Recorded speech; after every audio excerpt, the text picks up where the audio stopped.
Time's up, Admiral. Here it comes.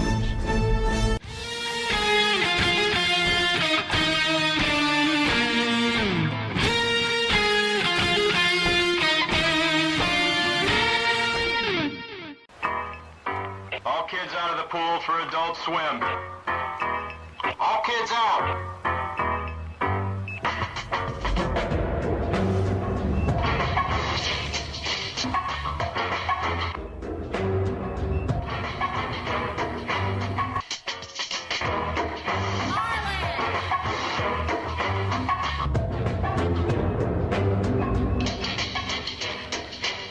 Lego Lord of the Rings Balrog raised eyebrows for what some fans say is an unfortunate pose. I see it. I see it. Oh, I see it. It's taking a piss on Gandalf.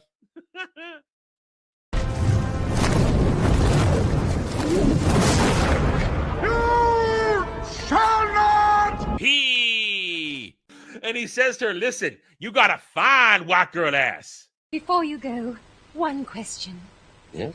Where in the galaxy is Sanusi? Show us your tits and I'll tell you. I think I've died and gone straight to honker heaven. Boobs are amazing. Amazing. Hail and howdy, everybody. Welcome back to the Daily Dive, the Double Ds, where you are the customer service agent I require help from, but you do nothing but give me the runaround and torture me.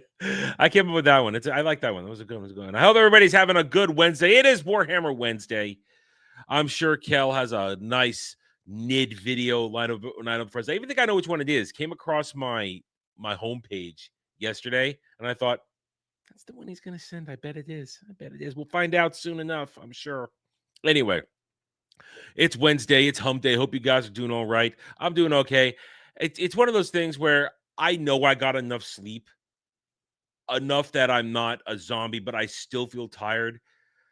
I think part of it is, let's be honest, I need to be more active. I know I need to be a little more active. I need to get back into a better self-care routine. But the day is just organized the way it is. Wake up with just enough time to eat something, get ready for this show, do a couple of things, get a couple of things started in the house, then sit down, we do show. All right, I got to spend at least a little while scanning to see if there's anything that's happened overnight that I can produce for some opening segment talk, which I have today. I got a couple of things. And then after the show, there's a couple of different things can happen. A couple of different things can happen. One, if there was a segment in the show that I can edit out and make a video, I take a break for like 20 minutes. I cool down and then I dive into editing. Then it's the general scan. Did anything happen that I can make a real video on? Generally these days, no. We know it's light news these days. And then by then, it's already 3-4 o'clock. And depending on the day, I either have to get ready at the moment, as soon as the car returns, I got to hop in the car and I got to go get shit done. Or it's, okay, continue the rest of the chores so that I can have a smooth sailing for the rest of the week. And then it's like, okay, got to make dinner and get ready. And then sometimes there's an evening, there's a stream to do at night. And by then, it's already the end of the day. So it's like, wow, where did they go? And then of course, this is also my own fault. And some of y'all in the chat, you don't help it. You're also a partner to this crime. We start playing games and we play games for too late. No, Algram, someone drops off the car. I share my car. I let somebody else use my car. And since I work out of the house, I don't need to go to a job, but they do. So I share my car. So point is though, the day goes away, but you guys don't help when we're playing games until really late at night when I shouldn't be playing games. And it's like, I should go to bed, but I don't. And then I go to bed too late and I stop myself. I go to bed. I get enough sleep. It's I wouldn't say it's a vicious cycle right now, but it's not the best cycle because I could use at least 1 or 2 hours more of sleep. Also, the other problem is if I wake up at a certain point and I dawdle. You know, you get up. It's a walk from the bed to the bathroom to take a piss. And then you get back. There's always that moment your mind will click open. And then, of course, there's getting comfortable again. Sometimes you just can't get comfortable again. And then it's over. It's like, well, fuck, I'm just gonna get up. And that was today. I could have gotten at least another hour and a half, but I was like, shit, I am not comfortable. I'm just gonna get up. And I did. I got up, had food, got ready for the show. So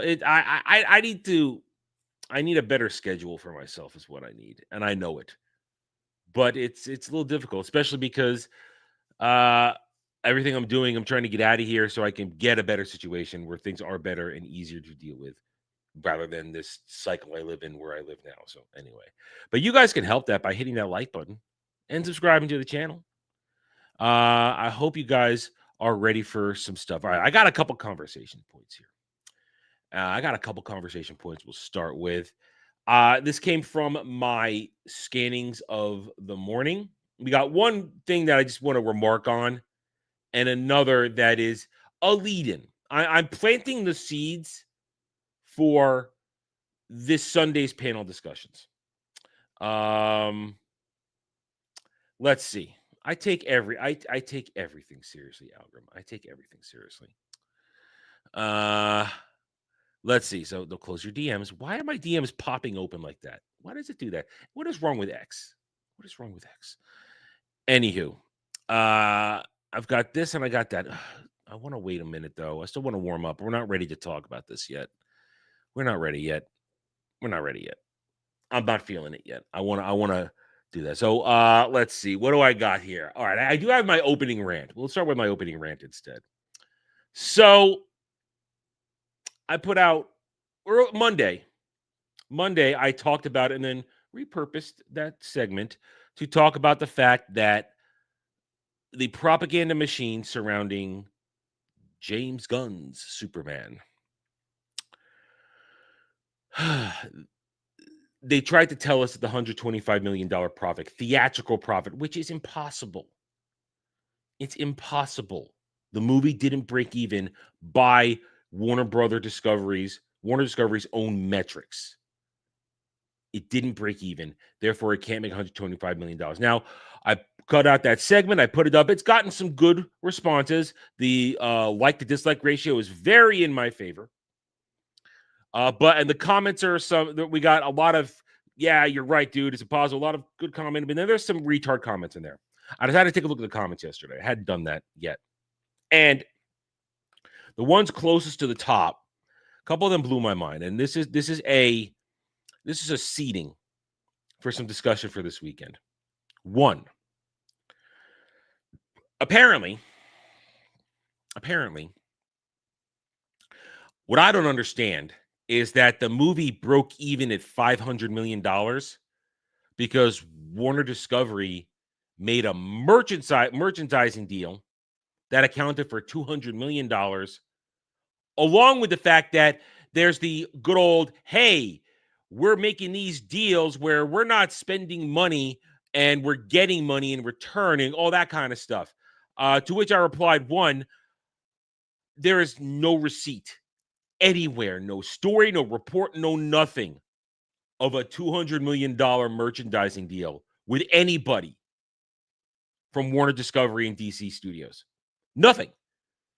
So there is something wrong with an individual who is so desperate to protect this movie to tell me its break even was $500 million because a magical, unreported $200 million merchandising deal exists. I did a look. I was like, okay, before I apply to this, let's see if there's any reports of a Warner Discovery merchandising deal for Superman 2025. There isn't. I looked. Google, for all its ills, is a functioning device for something like that, especially with Superman, which it loves to promote, will give me the information I need. So I looked into that, and no. So there's that. And then I scrolled down a little more, and one brilliant individual just tells me this video is nothing but cope, and my entire channel is nothing but cope. because I can't stand to see the success of companies.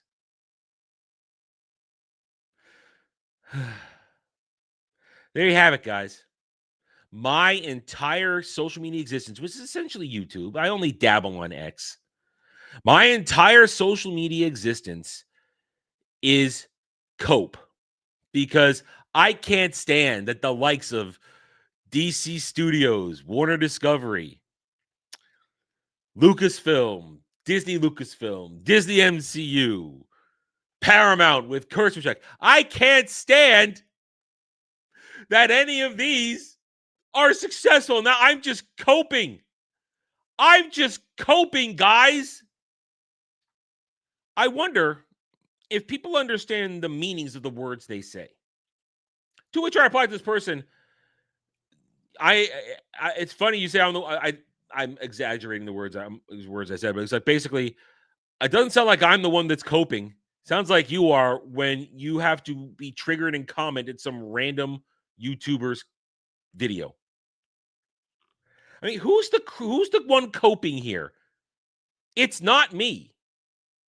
I am not coping. You guys know me best at this point. You've been with me for a long time now, a few years, watching. Am I coping?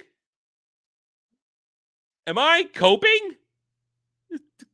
I have I misunderstood the definition of cope? As I understand it, the definition of cope is when it's essentially cognitive dissonance is what it is, where you convince yourself something is going on and you have to work very hard to lie to yourself in order to accept the truth and reality.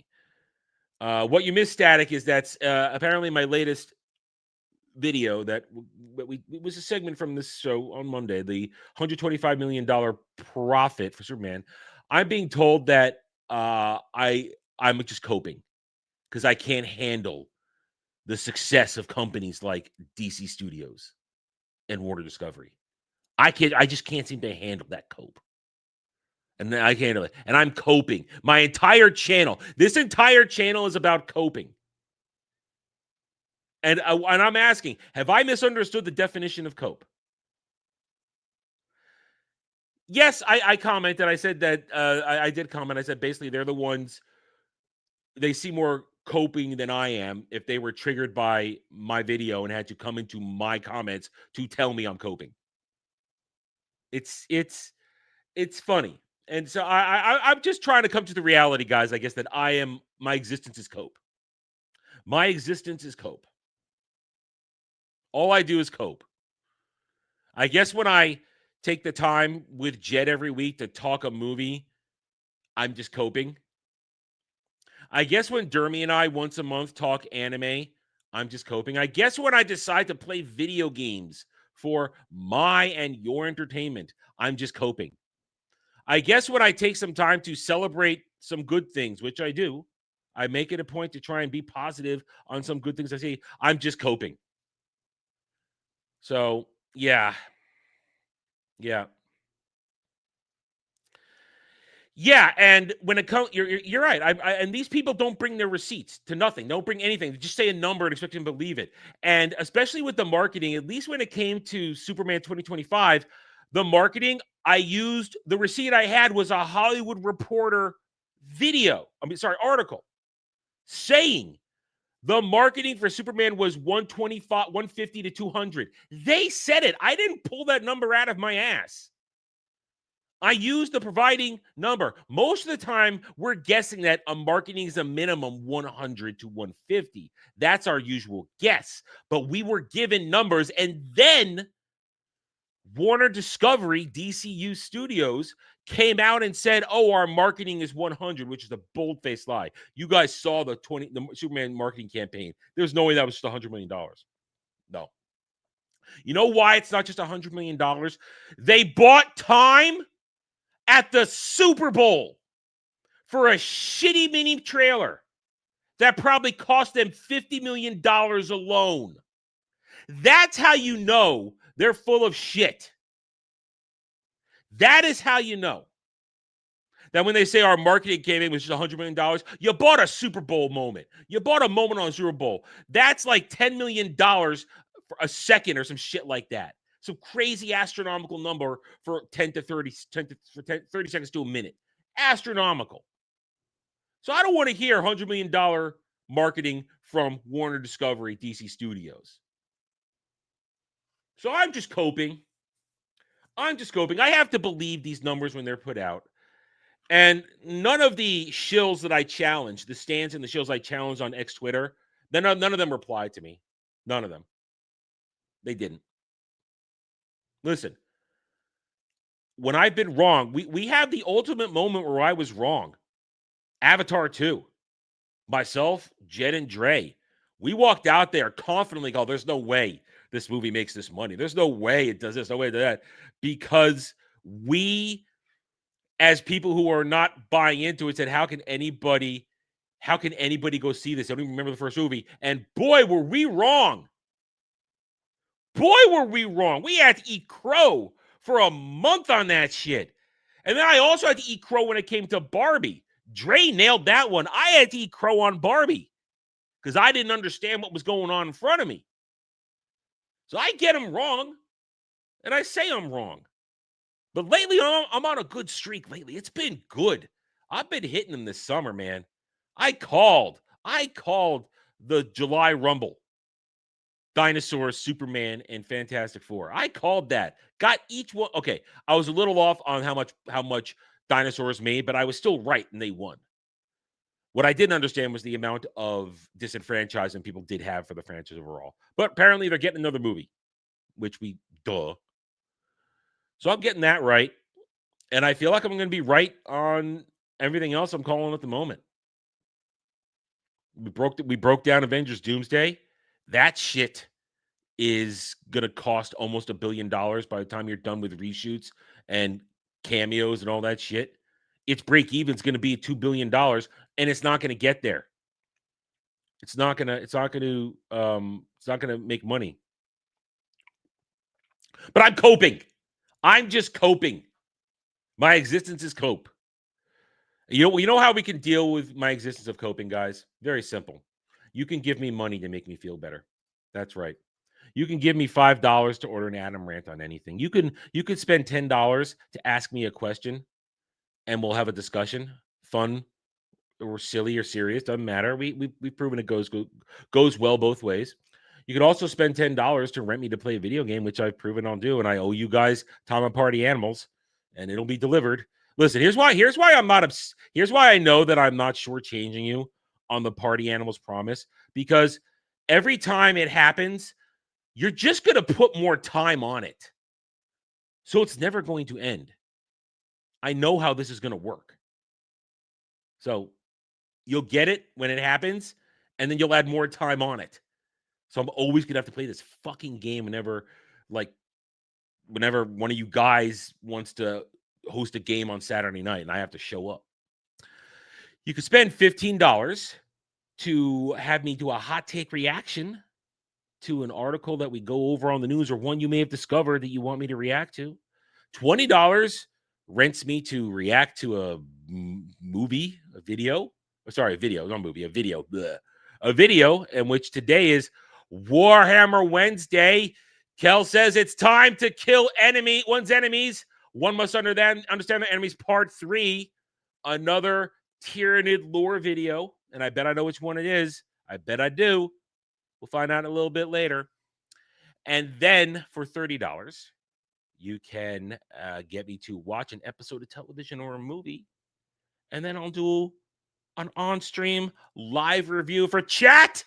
Made me watch this reviews. They're always fun. I never know what you're going to do. I know that Kratos has a list. I know that also last night Kratos was watching cringe videos late last night and giggling, basically telling me I'm going to make you suffer. So I know there's all kinds of pain coming my way, and I have to accept it. So you could help me.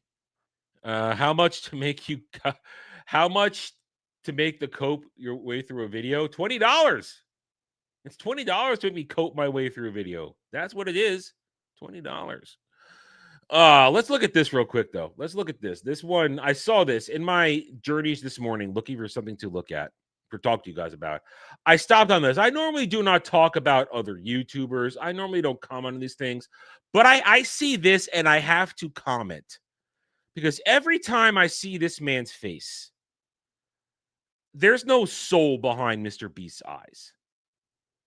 That is the smile of a man who's dead inside and wants you to be dead inside too. And he just wants you to give him money to fill his soul. You don't have to give Mr. Beast money. Give me money. Give me money. I'll make real content, not the bullshit he makes, or to try and make you drink a drinkable Feastables. Remember his Feastables, which had mold in them?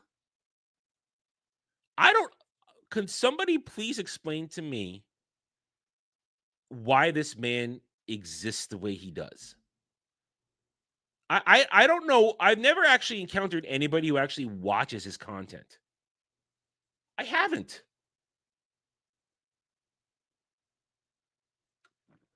I mean, he is the biggest YouTuber, makes the most fucking money, makes content that I don't know anybody who watches it.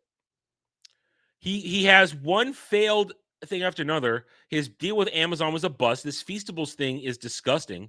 I mean, are you going to drink chocolate milk? It says chocolate milk drink. That's not even guaranteed that it's milk. Chocolate milk drink. When you add something drink to the end of it, it's basically telling you this isn't real. It's some sort of chemical creation. I mean, anybody that can just smile like this at you without blinking, and I bet he doesn't blink either. I wouldn't trust this man to, tell me the truth on anything. I don't understand it. And this guy's Teflon, dude. Everything that happens around this dude, Teflon, washes right off. I mean, all he has to do is do another fake ass charity. I just can't accept Mr. Beast's success, so I have to cope. I generally don't understand his success. I don't.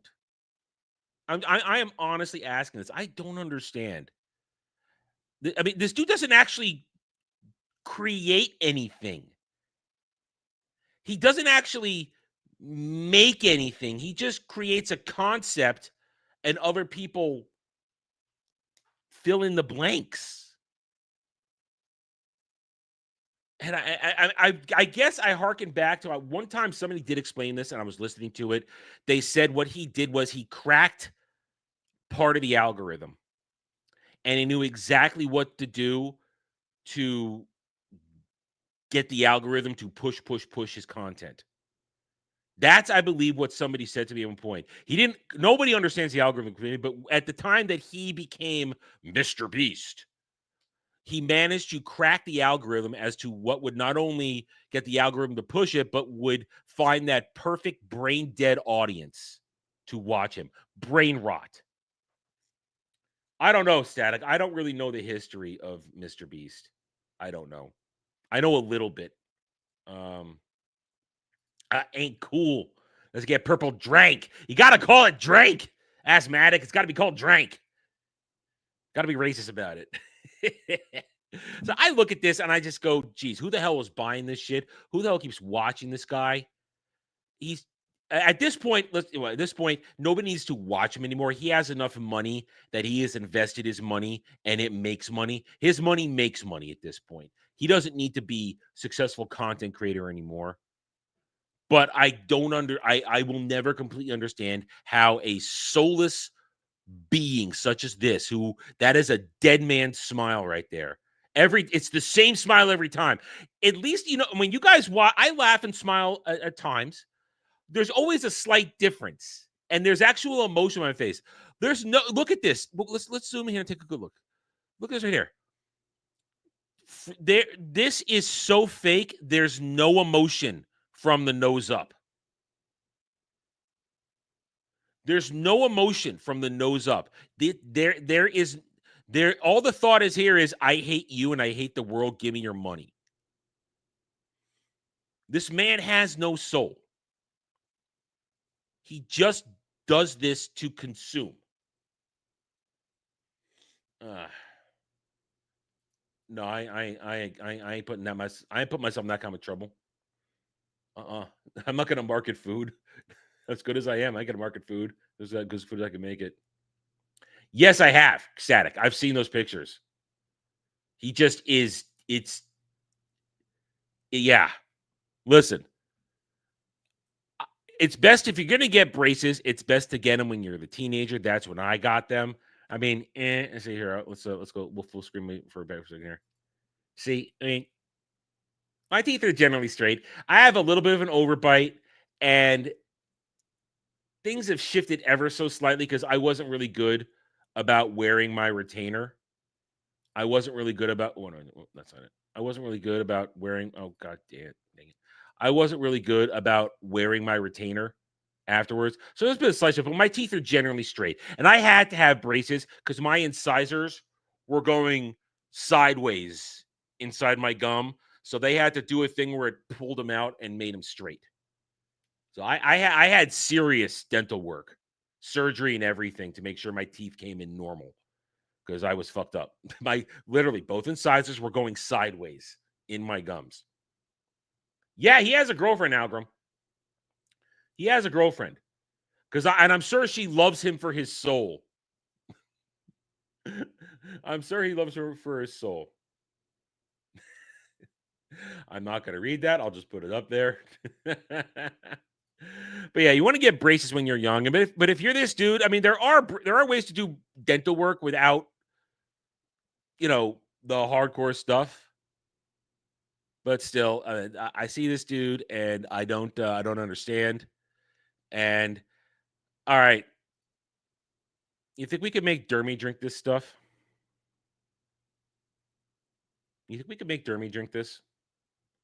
Of Feastables? Feastables milk. All right.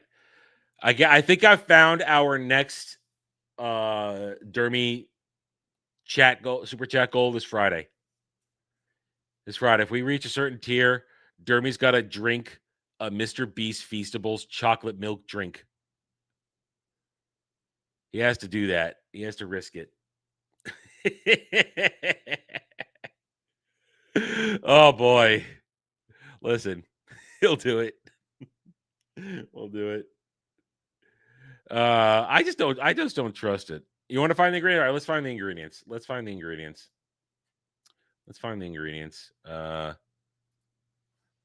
To Mr. Oops, that's not it. That's right. There we go. Mr. Beast Feastables chocolate milk drink ingredients. It says, okay, according to the Google thing, Mr. Beast Feastables chocolate milk drink contains whole milk, sugar, milk protein isolate, cocoa powder, processed with alkali, natural flavor, dipotassium phosphate, tricalcium phosphate, salt, carrageenan, and vitamin D3. Drink is partly made with dairy, natural flavors, and essential vitamins and minerals, including vitamin D. Listen, I wouldn't drink this, but Derby might. So guess what we're doing on Friday? It's all red dye number 40. Oh man, yeah. So we'll. I guess we're gonna have some fun on Friday. We're gonna have some fun with that on Friday. We've got a new thing to do with Derby. See, we go down paths. We find fun things. We got this too. I came across this scrolling, and I went to the actual article. And I only bring this up because we spent our time, courtesy of Kratos, looking at that horrible My Beloved Harry Potter fan fiction, that glorious disaster that it was.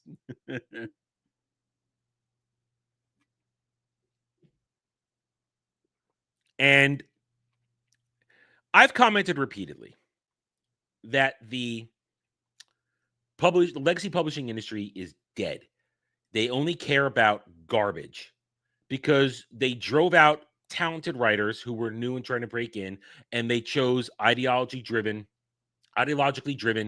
asshats, mostly women, who want to peddle sex pest crap or gay shit.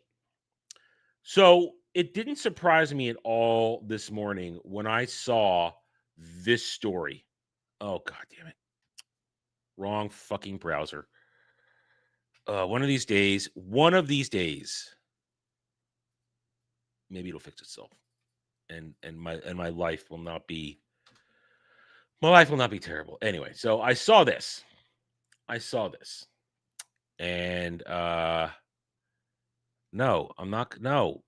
I don't want. I use ad blocker for a reason, jackass.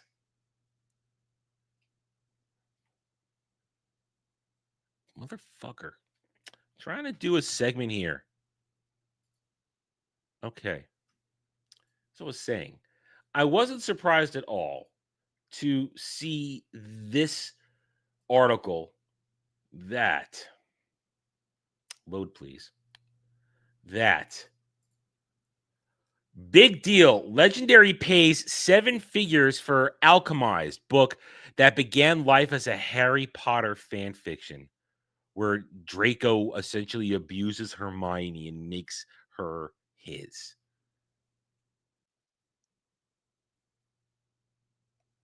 Oh.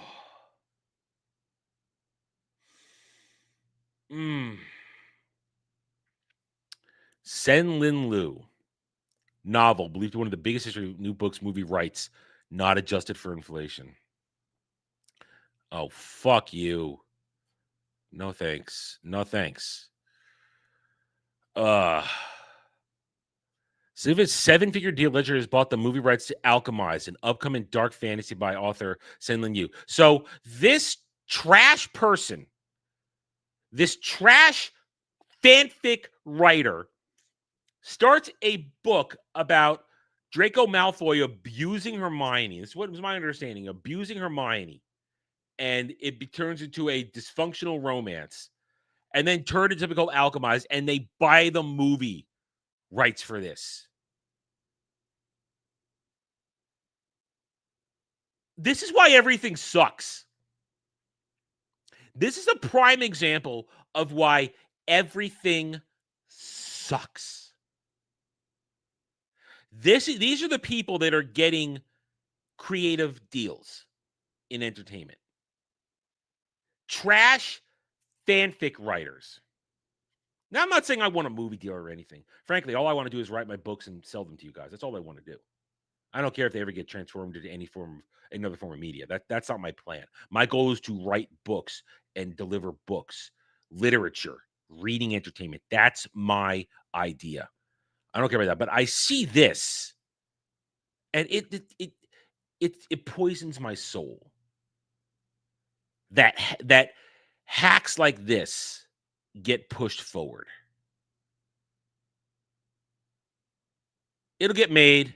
Nobody's going to watch it. It's going to bomb because nobody's interested in what current day publishing become, and nobody's interested in this trash sex pest crap that no talent has, like this dumb bitch here are putting out.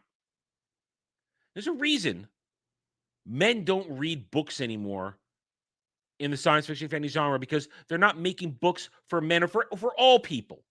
Only weirdo, Raylo type, demented cat piss women are buying and reading this shit. The people are reading that fucking Minotaur glory hole book everybody talked about last week. Disgusting. Not only because it's retarded, but how it all works. So I wanted to take a moment that I saw this and commented on it. They should have bought the rights to My Beloved, whatever the hell it was called. What the hell that freaking thing was called. That thing would have been a trash fire, incredible. That would have been funny. Anyway, so there you go. It sickens me. You wonder why everything sucks. That's why it sucks. All right, I got one more thing before we get into the news. Then we'll get into the news. This is a lead-in for topics for this weekend on Roundtable. All right, we know I'm no fan of James Gunn. I'm no fan of James Gunn's Superman at this point. I think it is a giant waste of time, and we've been talking about it a lot. And I keep talking about it because maybe not just you guys, but my audience in general for the channel, they react to my reactions. They respond to it. They want me to keep shining a light on this, so I'm going to keep doing it. So today we got the announcement that they are now going to begin shooting Man of Tomorrow in April of next year. Just last week, James Gunn said this is not a direct sequel to Superman 2025, but he says right here, I'm creating the Superman sequel that we're starting to shoot in April or so. But you said last week it's not a sequel to Superman 2025. Now, of course, they're all touching themselves on this, and then we get this. James Gunn says Man of Tomorrow is a Lex Luthor Superman film. It's a story about Lex Luthor and Superman having to work together to a certain degree against a much, much bigger threat. Well, we called that. This is low-hanging fruit, and it's dumb. And there's my DMs open again. Why does it keep doing that? Anyway, so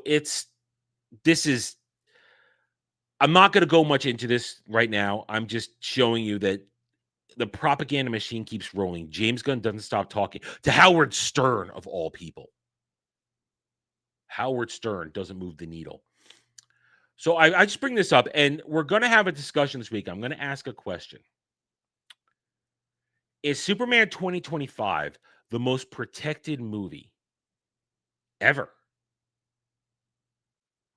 The protection that this movie has received, and this is based on a comment I saw. The protection this movie has received is off the charts. I personally cannot think of a movie that has been more shielded from criticism, had more propaganda, fake news created about it in order to prop it up. So I'm going to ask that question this weekend, and we're going to go into that on Roundtable. So stay tuned for that. That should be a good discussion. I'm looking forward to it. Looking forward to what we come up with concerning the massive barriers and walls and white knighting we've seen for James Gunn's Superman. With that said, it's news time. It's news. Let's refresh everything. Get a little refresh. I want to sing the Double Mick commercial for some reason. Don't know why. Okay, let's dive right in. Let's dive right in to the schlock. And thank you everybody for being here today. As always, I appreciate you guys. That you guys sit through my ramblings and you hit that like button and you subscribe and we talk about things. Julie Roberts, so long as you know as Emma Roberts, and more kickoff NYFW with I don't care. I don't care. These people are all soulless monsters. Every one of them. Bad Bunny says he didn't include U.S. and tour dates due to fear of ICE raids. I'm going to move on. How the studios, the traders, hacks, and other Emmy-nominated shows told their stories with picture-perfect locations.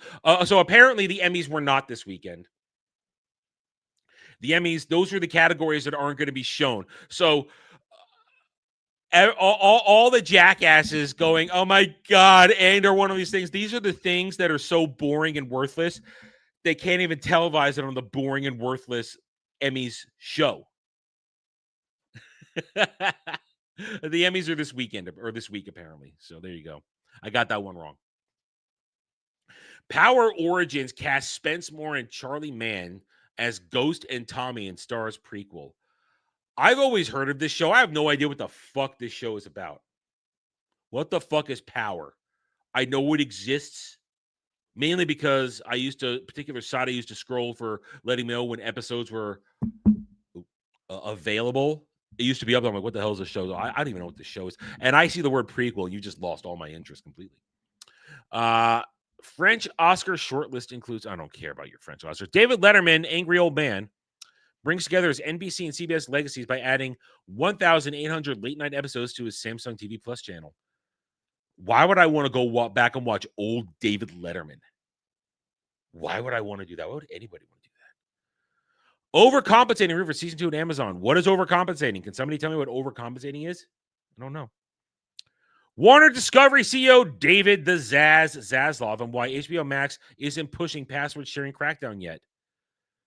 Because he knows that there'll be backlash if you do that. Look how well it went for everybody else. I don't know who that is. I don't know what she does. Don't care. Vimeo to be acquired for $1.38 billion in cash by Italian tech firm Bending Spoons. Isn't Vimeo that thing where you can order somebody to give you a personalized greeting or quick video?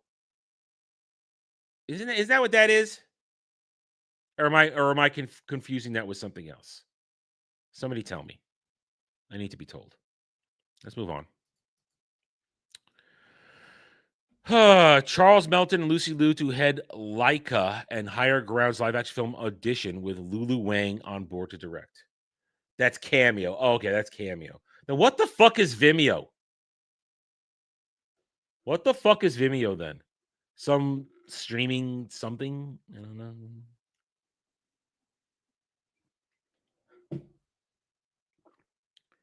Vimeo was a YouTube competitor. Was. Well, apparently not anymore. They have to be bought out.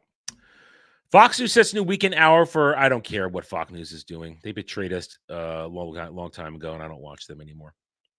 What's that? Murdaugh, Death in the Family trailer. Patricia Arquette and Jason Clarke star in Hulu drama. Okay, call it what it is. Disney Plus drama. There is no more Hulu! There's no more Hulu. Can we call it what it is? It's Disney Plus. It's Disney Plus. It's getting absorbed into Disney Plus. There will be no Hulu. Top 50 producers of the year. Listen. Tina Fey, she is one of the perpetrators that killed comedy. Go back 20 years and watch everything that Tina Fey was involved in, spurring from NBC beyond. She is one of the perpetrators that killed comedy in the West. Tina Fey is an untalented bitch that accumulated power on Saturday Night Live and then on NBC and used it to crush humor. That's why she's one of the reasons nothing's funny anymore. Damn straight. Tell me I'm wrong. Tell me I'm wrong. Andrew Santino on Hulu special, on Disney Plus special, White Noise. I don't care. You're probably not funny. I've never heard of you. Joaquin Phoenix, Nicola Coughlan, and more join. Okay, we are doing that propaganda bullshit again. Fuck everybody who does that. Marco Bellaccio on HBO series Portobello about unfairly imprisoned game show host Enzo Tortora. He was completely defenseless. I don't even know what any of that is. Sims 4 debuts gameplay trailer for new vacation-centric adventure awaits expansion. Yeah, have fun with that. Kathy Bates, still badass. The icon on Matlock saying F you to weight loss critics and why being an old Emmy nominee is a badge of honor. I don't care that she's... Andy Griffith is Matlock. You will never change that. They can pretend all they want that she's Matlock. Andy Griffith is Matlock. He's Matlock. The fact that you had to steal somebody's agency and reboot it with a woman says a lot about you. I just see names that I don't want to talk about. Don't care about that either. How to Train Your Dragon says Peacock streaming date in October along with animated trilogy. Yeah. Listen, that was one of the ones I sort of got wrong this summer. I thought it would be a flop, but no, it made its money because remember, my predictions were based upon news that they changed. As Richard said, they were going to make a lot of. It wasn't going to be source accurate, all that kind of stuff. But they changed gears, they changed tracks somewhere along the way and made it accurate, and it passed. But it wasn't a massive success. It made a little bit of money, and then it got forgotten. Victoria Beckham, Netflix docuseries says Proctor Day. Well, yeah, I really care about her time as a Spice Girl. I really care. Elio sets Disney Plus streaming date in September, and it'll be hailed as the biggest streaming movie ever on Disney Plus. See, these are lies. You were here last week. These are lies. Don't care what these fucking Hollywood execs have to say. I don't care what Ethan Hawke does. Netflix, Amazon set an alliance to broaden connected TV impressions for ad buyers. Yes, we want to indoctrinate you even more. Don't care about ABC News. Don't care about this. Don't care about that. Prime Video's The Girlfriend is a wickedly intriguing game of love and manipulation. TV review. Never heard of it. Don't care. Audible's Harry Potter series expanded. This one's for Kratos. He's not here right now, but this one's for Kratos. I know he's excited about this. They added James McAvee, Keira Knightley, and Kit Harington and Simon Pegg. I mean, they're really going in, putting a lot of. I'm not going to say that Kit Harington's a big name. He did one thing that people really know him for. He hasn't really done anything else. But I mean, Keira Knightley, James McAvee, and Simon Pegg, those are very memorable, well-known actor names. And you're bringing them in to do the voices on these Harry Potter books. I know McAfee's going to be Mad-Eye Moody. They bring McAfee in to be Mad-Eye Moody. So this is, I hope Kratos enjoys himself when he's reading these. So, listen, Dom is the band. Dom just isn't here. All right? Dom just isn't here. He's off playing fantasy football with Dermy and you guys. I don't know. I don't know where Dom is. I haven't seen Dom since last weekend. Let's see. Don't care. We talked about that Charlie Sheen. Oh God, what is this now? Charlie Sheen's biggest revelations in his Netflix documentary, including the time he was so high he stuck an ice cube up his butt for a. Oh my God. These are things I don't want to know. Like I said yesterday, I don't want to know that Charlie Sheen got so high he had a lot of butt sex with other men, and it was scary and fun.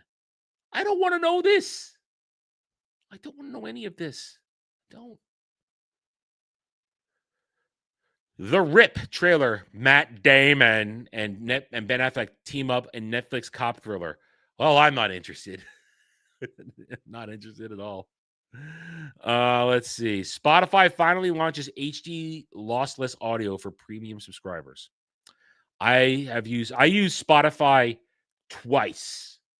I've used it twice to get some royalty-free music for a trailer, for an opening for a stream. Yeah, a lot of people are looking forward to that John Candy documentary. I personally don't. I don't want to watch it. Now, I'm not saying because it's going to be bad. It's just not something I'm interested in. But a lot of people are looking forward to it. A lot of people are. And I hope everybody enjoys it. NBC Universal. Banquet for Hungry Ghosts, Taiwan. I don't care about Taiwanese crap. NBC Universal Formats brings interactive game show. Don't ask me. A game show. Game shows are dead. Frankenstein behind the scenes. I don't care about the Frankenstein movie. Bachelorette surprise. Secret Lives of Mormon wife star Taylor Franklin Paul leads season 22. That's just brain rot. Don't care. Let's move on.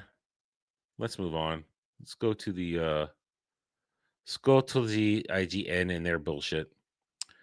Elden Ring Night Rain's ultra hard Deep of Night mode teaser provides an in-depth look at what to expect. If you're playing Night Rain, good luck. I don't feel the need to play that at all. Assassin's Creed Shadows is finally adding Ezio outfit alongside an incredible assassin cat. Nobody's playing this fucking game. Stop trying to pretend this game is moving the needle or has any sort of reference to current day gaming at all. Assassin's Creed Shadows was rejected. It was thoroughly rejected. Incredible Assassin Cat. Shut up. Sony announces PlayStation Plus gaming catalog lineup for 725. Even though I have PS Plus, I don't care. I'm not going to play a wrestling game anymore.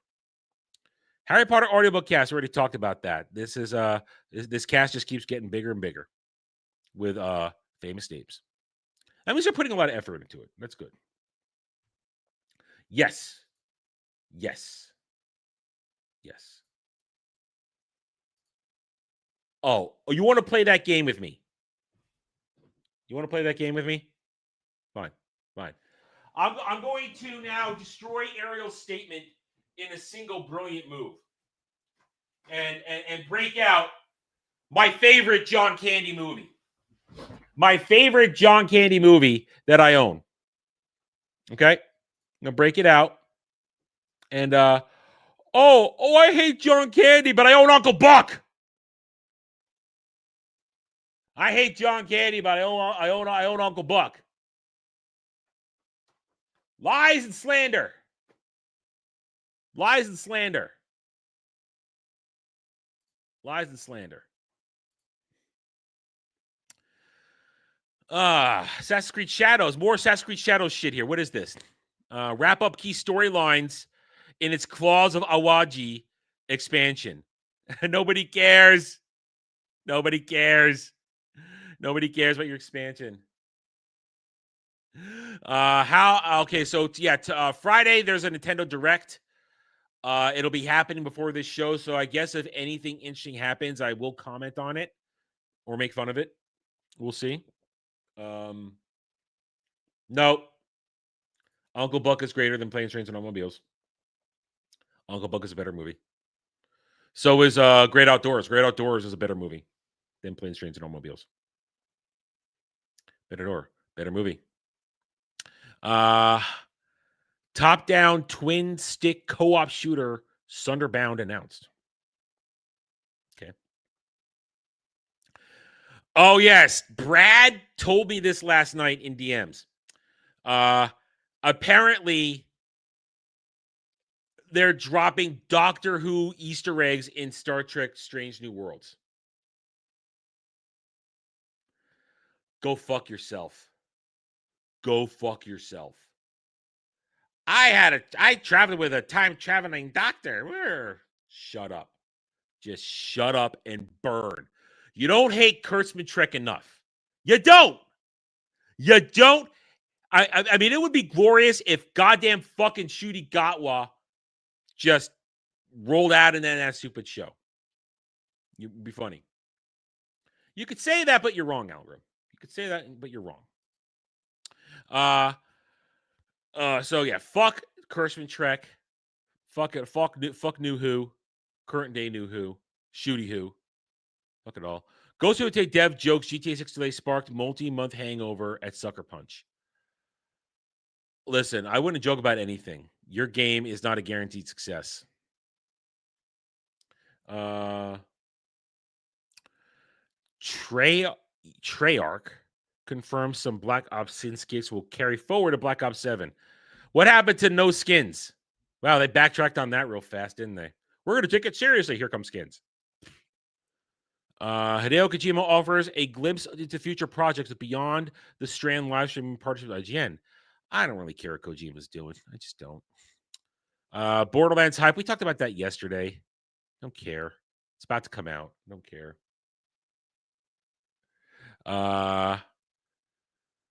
Again, you can say that, but you're wrong.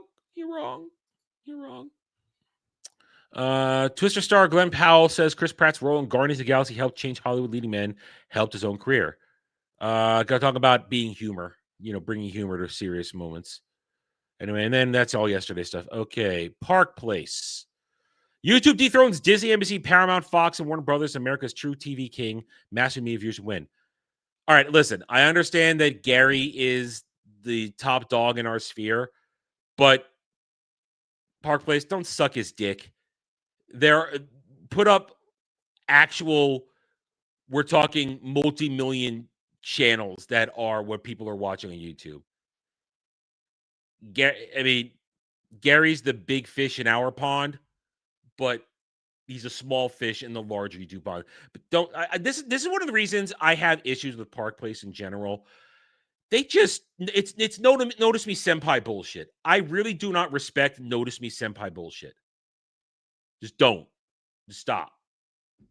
Stop. I know it's mostly our sphere watches this website, true, but show like a spread of show a collage of big YouTube channels that make up what people watch. I mean, Gary has a million-plus channel, but on his live streams, he gets on his solo live streams, correct me if I'm wrong, he gets about, I would say, 8,000 to 10,000 by himself. And Friday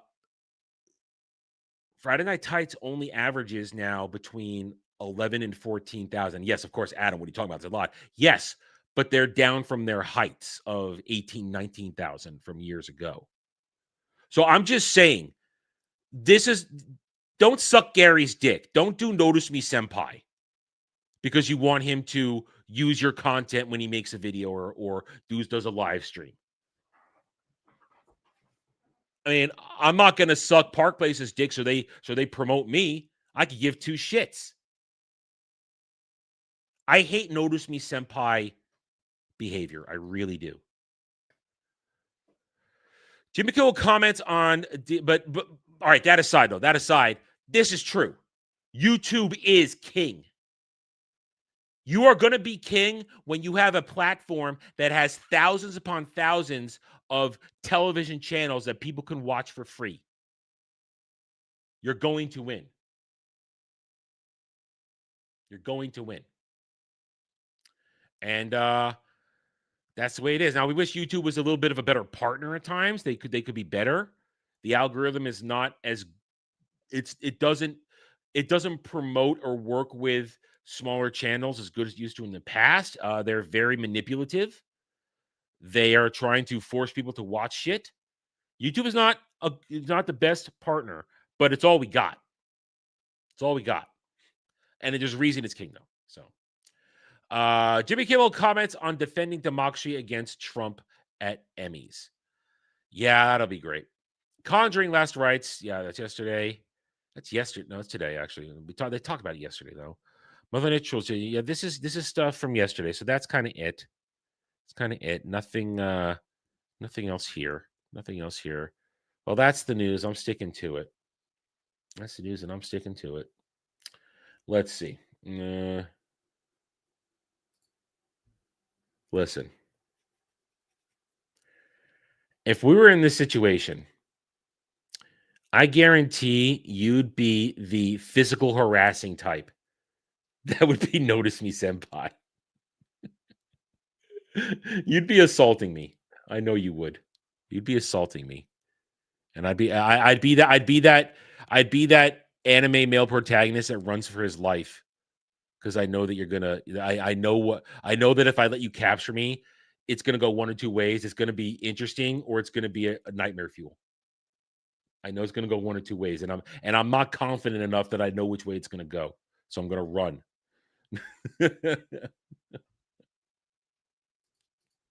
Essentially. And just below the camera, you're holding the strap on. See, that's where I know it's gonna go away. I don't want it to go. Anyway.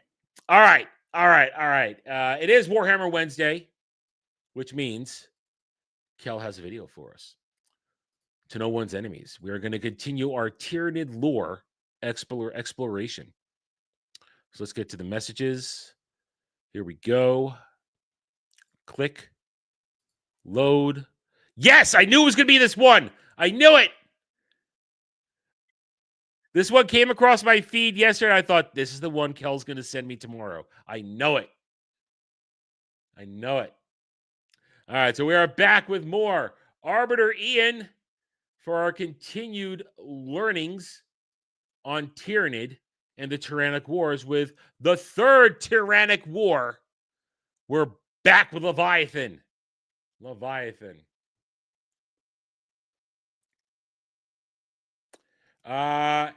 Fernandez, Jed warned you. Jed warned you it was only getting worse. Jed warned you. Remember that. Jed said it's not going well.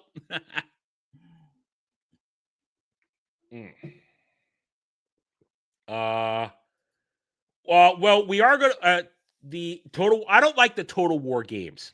I tried playing those years ago, Ariel. I'm not a fan of the Total War franchise. I don't like the gameplay mechanics in those games. I don't really like them. I don't enjoy them, so I wouldn't choose to play that of my own accord. We will try the RTS one that's coming out next year if it looks good.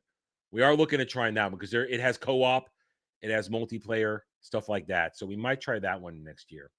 That would require somebody else. I cannot choose videos. You guys, it's what you guys want to watch. So I have no control over this. All right, so let's get to this. Arbiter Ian, let's check our audio here. A little lower. The Third Tyrannic War with Hive Fleet Leviathan. In the galaxy of Warhammer 40,000, the Tyranids are an ever-present threat. From their initial invasion from beyond the edges of the galaxy with the arrival of Hive Fleet Behemoth, to the endless tendrils and splinter fleets that comprised Hive Fleet Kraken, the extragalactic bug swarm had become a constant enemy of the Imperium. But the third great invasion, named Leviathan, would threaten the very center of its power. I remember... Leviathan is the Tyranids we're fighting when we play Space Marine 2. We are fighting Hive Fleet Leviathan. And that'll be good. Now, of course, there is no Space Marine 2 tonight, guys, because Alpha had to cancel. And we don't really have a third player in the lineup. So it would just been me. Would have just been me and Cash. And I don't play with randos. So there it is. So no Space Marine 2 tonight. I don't know if we're going to have anything tonight. I do not know.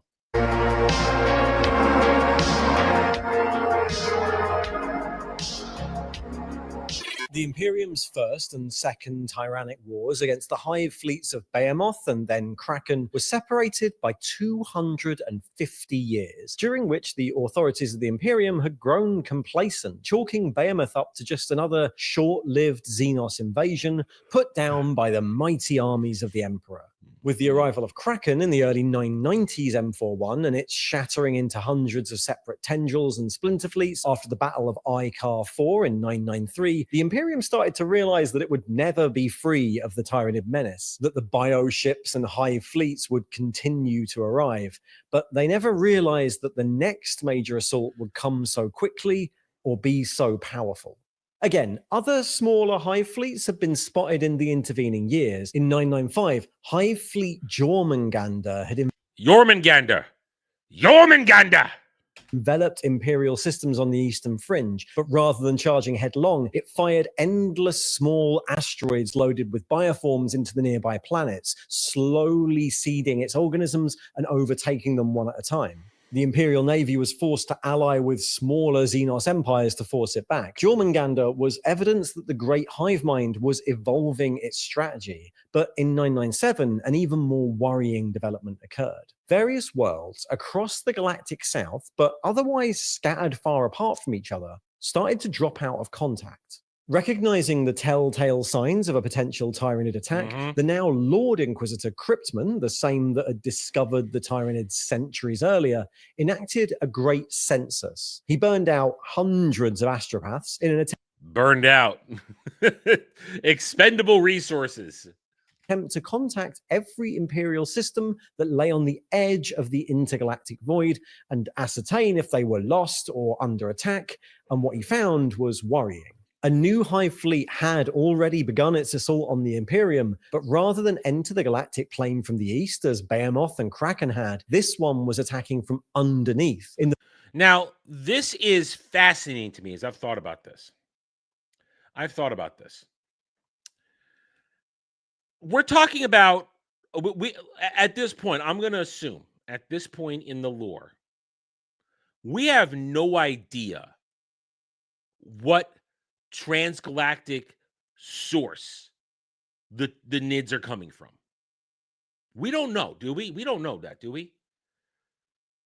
So remember, they're coming from another galaxy altogether.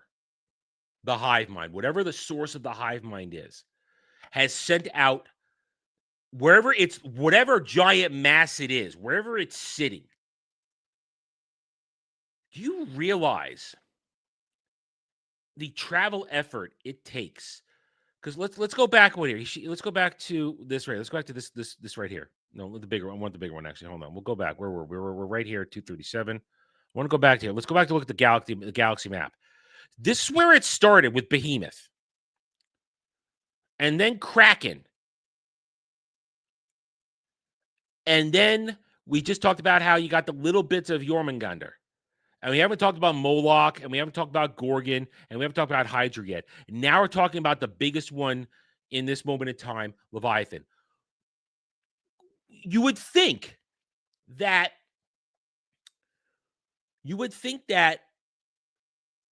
whatever galaxy they're coming from has to be galactically east of Milky Way. These insane motherfuckers went around. They circumnavigated the Milky Way to attack from galactic south. That's insane to me. That's insane to me. And it makes me wonder and I ask this, where is their origin? Where is their origin? Will we ever know? So that's where my mind goes I see something like this. What's their origin? Because it seems like, okay, this is the hive mind. The source of the hive mind has to be somewhere over here, galactic east. They just went whoop and damn. It's crazy. Crazy. From underneath in the form of multiple huge tendrils. Systems had already been lost as these huge tendrils pushed upwards into the galaxy, closing like a set of jaws around the segmentums Ultima, Tempestus, and even Solar, and casting a shadow in the warp light years wide between them. The entire Do we know why they cast a shadow in the warp yet? Has that been explained, or did I miss that in a previous one? Is it because of the psychic power of the hive mind simply blots it out? Is that why? I'm curious about that. Underside of the galactic plane was practically yeah, nobody, I mean, Dash, nobody pays for this shit anymore. I know for a fact, I've talked to other people who outside our circle who do this stuff. Everybody's 3D printing their models now. Everybody's 3D printing their models. No one is legitimately buying from Games Workshop anymore. It's not worth it. It's not worth it at all. Invisible, lost to the dark. I mean, if you want to try and find this, back in the day when we were building armies, or when I was about to, and then I quickly did, when I lost people to play with, we would go to eBay and look for lots of people just selling a massive amount of their old miniatures. That was the best way to build an army. Get a good deal on eBay back in the day. I don't know what it's like now, but that's how we tried to do it back in the day. Of the Hive Fleet. He christened this new assault Leviathan, as reports started to roll in of desperate last stands against hordes of chittering beasts. The worlds of Valador and St. Capelline had already been lost, and the Hive Tyrant bioform known as the Swarm Lord was sighted again in the Hodor sector, where the invading swarm destroyed Talon, homeworld of the Storm Falcons chapter. Battlefleet Ultima was ambushed by 2 Tyranid fleets in the Bloodstar sector, taking punishing losses, and on the eastern fringe, the Adeptus Mechanicus was forced to abandon its research planet of Tesla Prime, which lay directly in the path of one of the jaws of Leviathan. Immediately after their departure, the planet was briefly occupied by orcs who had great fun with the various experimental weapons that had been left lying around, particularly when the Hive fleets arrived and they had something to try them out on. The chaos emboldened other Hive fleets. In the far northeast, Hive Fleet Moloch devoured some minor Xenos empires on the far side of the Ghoul Stars and pushed forward into the Imperium, and Hive Fleet Medusa invaded the ice world of Shadrach. First time hearing of Medusa. Chapter fighting to stall its advance, I guess that's Gorgon. Before eventually having to abandon the planet. Cryptman knew that the main jaws of Leviathan would have to be stopped somewhere, and the first opportunity came when the Hive fleets reached the world of Tarsis Ultra. Defended by the Ultramarines' 4th Company, commanded by Uriel Ventris, the defenders initially fared badly against the oncoming horde, until the Adeptus Mechanicus Magos Locard, using biological data captured from the Hive Fleet, succeeded in developing a bioweapon, a plague that was delivered into the very heart of the Hive Fleet by We've used the bioweapon in Space Marine 2. Haha. The plague tore through the Hive ships, disrupting the synapse signals the Tyranids used to coordinate themselves and leaving them easy prey for the Imperial fleets. But the collapse of the Tendril assaulting the Eastern Fringe wasn't enough. There were still masses of Tyranids inbound in the Tempestus and Solar segmentums. And it was here that the Inquisitor, in an attempt to buy time, enacted the construction of a galactic cordon. Imperial worlds were to be abandoned in the path of the oncoming Hive Fleet and then burned clean of life. A scorched earth policy. All right, they're basically going Soviet style. They're going Russian style. Burn. Don't give them anything to feed on. That's old school nasty right there. That would deny the Tyranids biomass to consume. Some worlds refused to evacuate, as with the Mechanicus Forge world of Griffon 4, whose legions of Skitarian Titans, aided by the evacuees from Tesla Prime, fought the monstrous Bio-Titans of Leviathan to the death, the world eventually being overrun and stripped of all resources. In other places, where there was no time to evacuate, Krypton used populated worlds as a lure, waiting until the Hive Fleet had devoted resources to an invasion of the planet before enacting Exterminatus and scorching the surface clean of all life with cyclonic torpedoes and virus Cyclonic torpedoes. I just wanted to say that.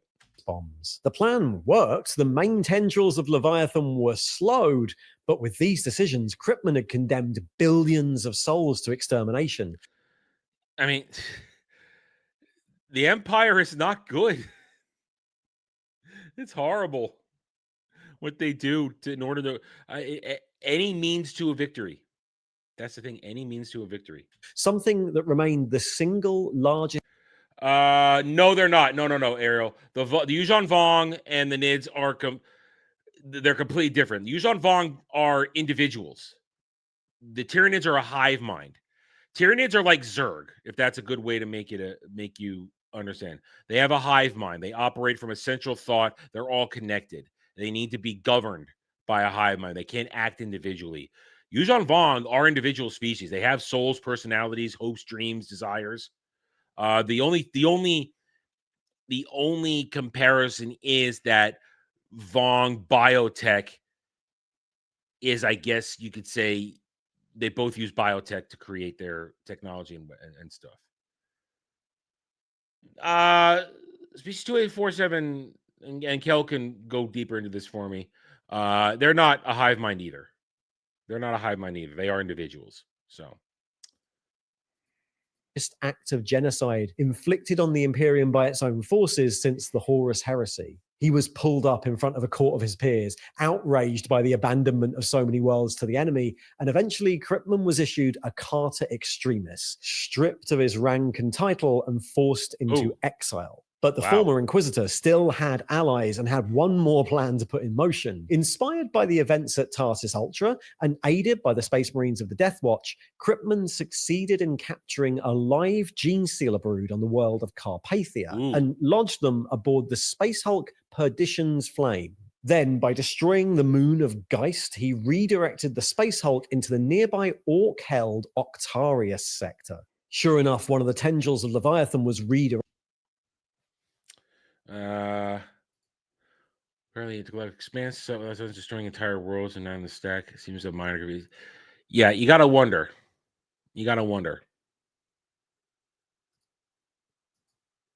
That's the big black. There's a reason I always call it the big black.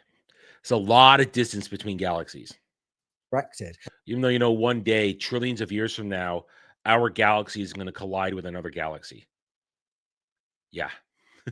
Our galaxy will cease to be as we know it as it merges with another one, as stars crash slowly over trillions of years.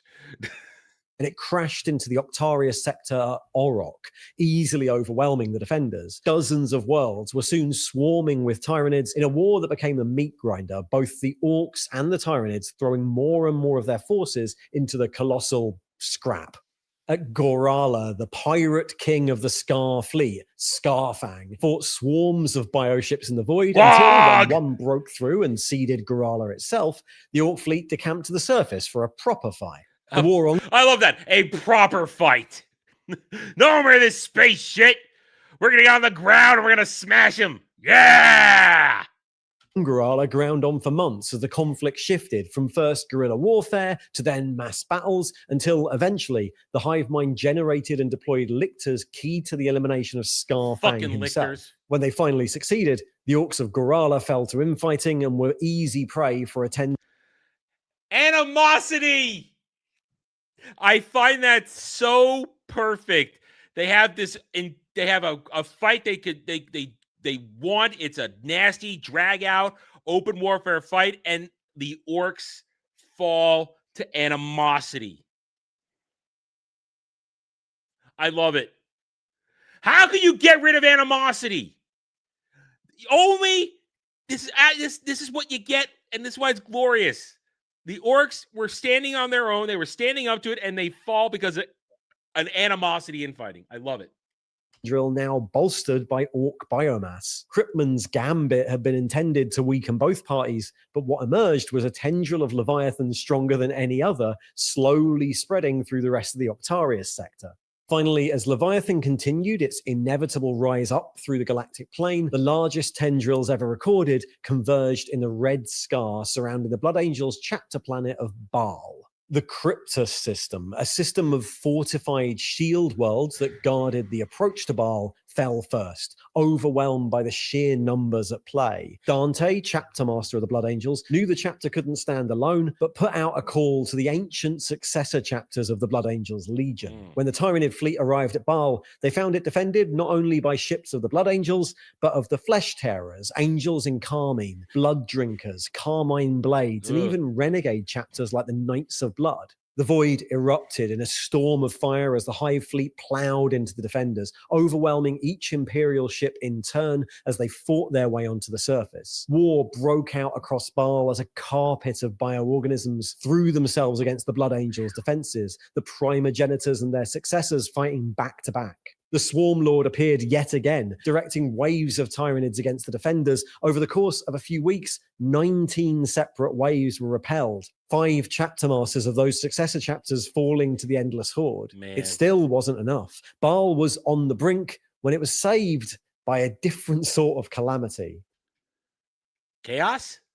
It was around then that far away in the Segmentum Solar, Cadia fell to the forces of Abaddon the Despoiler, and the Great Rift first started. Chaos. Okay, I was right. Chaos. So this is taking place during the fall of Cadia. Oh shit. Started to spread across the galaxy. Eventually, it reached Baal, tearing across the dark skies of the Red Scar and unleashing hordes of demons. The enemy of my enemy. Let chaos reign. The bloodthirster Kabanda, ancient enemy of the Blood Angels, was affronted that any other species would take the honor of destroying his prey. And as the rift opened, his legions materialized on Baal and fell upon both. Yes! Blood for the blood god! A Tyranid skull for the throne! Hell yeah! Attacker and defender alike. The demons swept across the rad-soaked plains, crushing termagants and gene-stealers beneath their cloven hooves, and causing the Space Marine defenders, led by Gabriel Seth of the Flesh Tearers, to fall back. Yeah, if I'm a Space Marine in this world, if I'm one of Blood Angels, like, you know what? Let's get the fuck out of here. Let's let the ancient enemy fight the new one for us. Let's do it. As Kabanda laid about him with the axe of corn. It was only a suicidal attack by the Knights of the Blood, lost to the Black Rage, that finally defeated the Bloodthirster and banished the demons. In orbit, the opening of the Great Rift had caused chaos within the Hive fleets. Leviathan's bioships were pulled screaming into the warp, swallowed by unreality. This is incredible. I love this. This is outstanding. Or wounded by arcs of dark energy, and the Hive fleet was scattered, falling into disarray. But on the surface, the Blood Angels were still heavily outnumbered. Under the walls of their ancient fortress monastery, Dante dueled with this new Swarm Lord under a burning sky, finally falling to his wounds as he cut the head from the creature. But at that moment, the warp storms cleared, and an Imperial fleet appeared in the sky. the first Crusade fleet of Robert Guillermin himself. Blueberries! The blueberries arrive! Ha ha! The guns of the new Indomitus Crusade and the Primaris Space Marines deployed to the surface and finally tipped the balance, systematically eliminating the rest of Leviathan's ground forces as thousands of Primaris Marines, unnumbered sons of the lineage of Sanguinius, reinforced the defenders. It would take months to eliminate all the organisms on the surface, and many flared into the wastes where great piles of Tyranid skulls were found, the last remnant of the demonic invasion.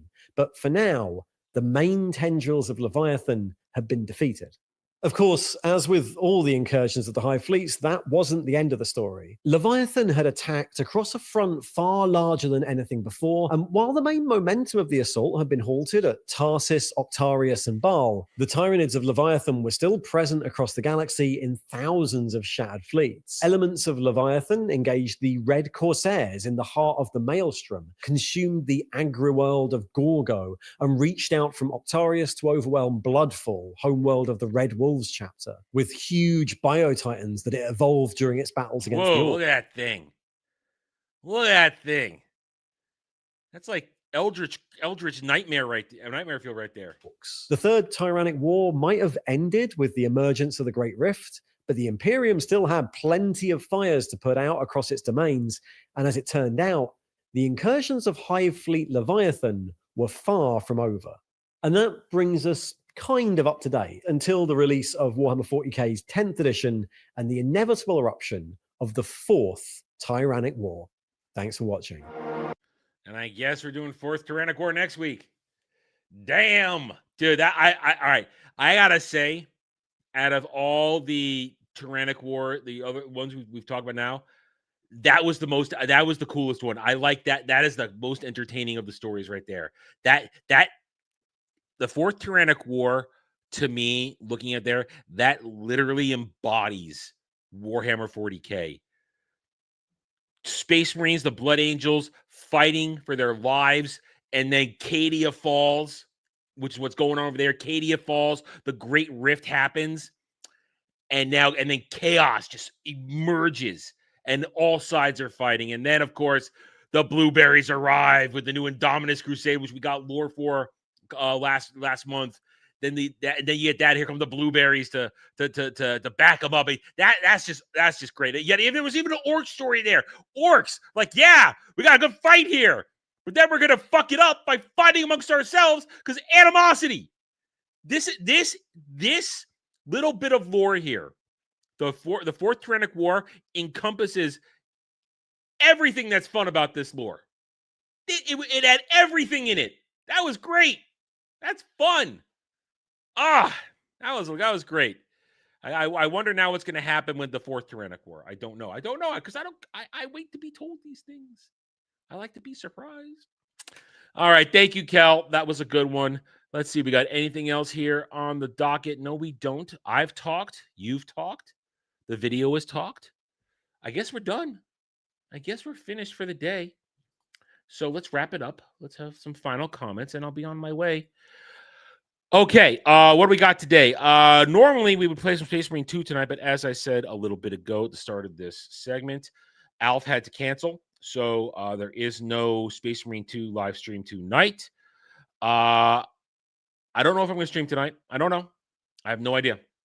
But I'd like to put a video out, but nothing here really screamed video, full content. I can keep looking for the day.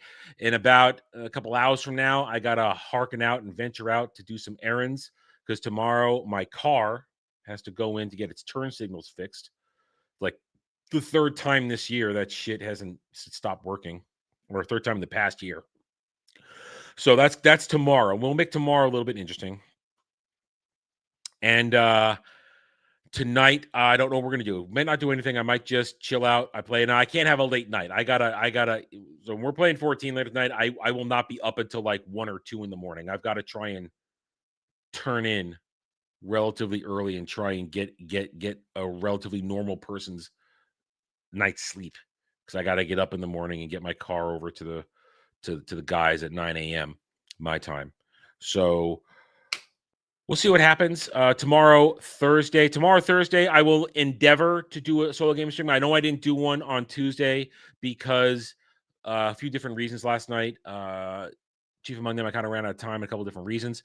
Also, I think I'm going to be moving when we get around to it solo game streams. We're going to move those to Thursdays again. I'm not really feeling it on a Tuesday anymore. Friday, Ball Busters. Saturday night, drive in other people's money. And then Roundtable on Sunday. Keep tuning into Roundtable. There'll be some announcements coming from that. Changes are coming. Changes you're going to like and enjoy. We're going to have a lot more fun there. Show's going to grow. Just say the show's going to grow. Anyway. All right. What's this now? A spore would survive. That's a thing. As long as one little orc spore survives, it starts all over again.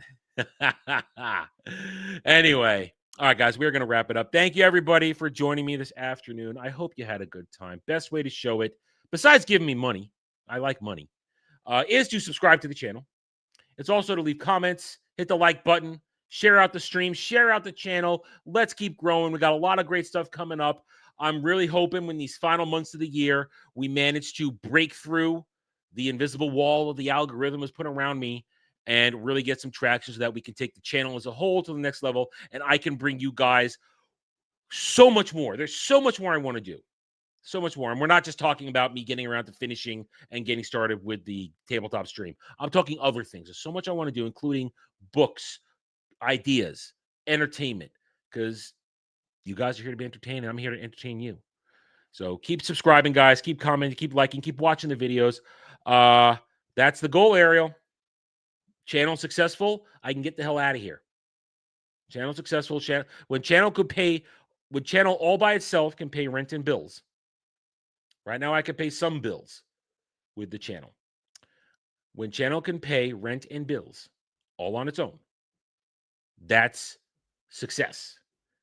And like regular, not just like spurts here and there, like the regular income every month between Stream Elements and YouTube payout. When it hits that, boom, I can get out of here and life changes. Life changes. So much more to do when I get to Florida. So much more to do. And it starts with you guys. You guys are great. Your support is appreciated on every level. I know I'm not here without your support, guys, so I thank you for it from the bottom of my black little nerd heart. Anyway, I'll see you guys in the next live streaming video. So until then, guys, take it easy.